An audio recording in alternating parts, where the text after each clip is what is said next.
Hello students, teachers, parents, history nerds. Hello everybody and welcome to Nutshelled History, where we lay out the facts, the good, the bad, and the ugly. Today we are going to continue our Ancient Civilizations series by looking at a Muslim empire. Don't forget that there's a link for a fill-in-the-blank worksheet in the description. I just ask that you like and subscribe. I apologize for any mispronunciations ahead of time. I do my best. Okay, let's go. In 632, Abu Bakr became the first caliph or successor to Muhammad. He united all Arab tribes as Muslims. Once united, the Arabs defeated the Persian Empire and parts of the Byzantine Empire. However, a schism between Sunni and Shiite Muslims occurred after Muhammad's death and still exists today. Shiites believe that Muhammad's successors must be descendants of his son-in-law, Ali. They also should be religious leaders and interpret the Quran. Sunnis believe that any pious male Muslim from Muhammad's tribe can lead without performing religious functions. Today, about 90% of Muslims are Sunni.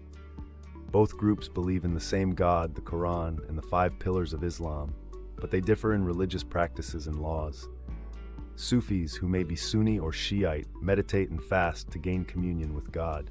In the 700s, a powerful Meccan clan set up the Sunni Umayyad Caliphate. They directed conquests that extended Muslim rule from Spain to the Indus River Valley. Their empire lasted until 750. The Muslims brought many people under their rule. Muslim leaders imposed a special tax on non-Muslims, but Jews, Christians, and Zoroastrians could worship and some held important positions.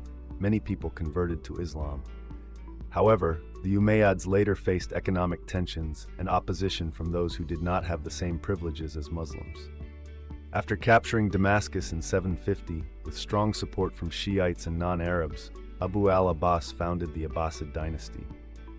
The Abbasids ended conquests and supported education and learning. They enjoyed a golden age, with a more efficient government and a beautiful new capital, Baghdad, in the former Persian Empire. Mosques with minarets or slender towers graced the cities, and markets sold goods from far-off lands. In Spain, one of the Umayyads established a separate state. Muslims ruled parts of Spain until 1492. They were tolerant of other religions, supported scholars, and constructed grand buildings. As the empire declined, independent dynasties took power. Seljuk Turks gained power, and their sultan, or ruler, controlled Baghdad by 1055, keeping the Abbasid Caliph as a figurehead. Beginning in 1216, the Mongols attacked across southwest Asia. In 1258, they burned and looted Baghdad, ending the Abbasid dynasty. Alright, a recap. After Muhammad's death in 632, Abu Bakr united the Arab tribes and launched conquests that toppled the Persian Empire and parts of the Byzantine Empire. But Muslims soon split into Sunnis, who believed any pious Muslim from Muhammad's tribe could lead, and Shiites, who insisted leadership stayed in the family. The Umayyads, 700s, built a vast empire from Spain to India, but internal tensions led to their downfall and the rise of the Abbasids, 750, who prioritized learning and built a thriving Baghdad.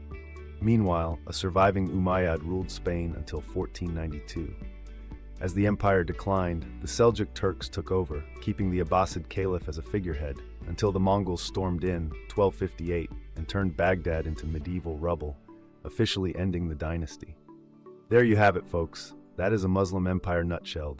Thanks for stopping by Nutshelled History, where we can build an empire together by going nuts on those like and subscribe buttons. Yeah, man. See y'all next time on Nutshelled History.